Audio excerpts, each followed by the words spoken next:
নাইম, বলো তো বাংলাদেশের জাতীয় ফুলের নাম কি? স্যার, বাংলাদেশের জাতীয় ফুলের নাম হচ্ছে শাপলা। তোমার উত্তরটি সঠিক হয়েছে। ইয়েস, আমি পেরেছি। এবার এবার তুমি বলো তো বাংলাদেশের জাতীয় মাছের নাম? স্যার, বাংলাদেশের জাতীয় মাছের নাম হচ্ছে ইলিশ। ইয়েস, তোমার উত্তরটি সঠিক হয়েছে। হে হে, আমি পেরেছি, আমি পেরেছি। জেসি, এবার তুমি বলো তো বাংলাদেশের জাতীয় পশুর নাম কি? স্যার, বাংলাদেশের জাতীয় পশুর নাম হচ্ছে রয়্যাল বেঙ্গল টাইগার।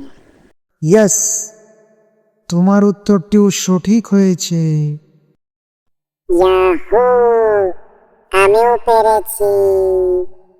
ওকে, আজকের ক্লাসটি এ পর্যন্তই। আবারও দেখা হবে পরবর্তী ক্লাসে।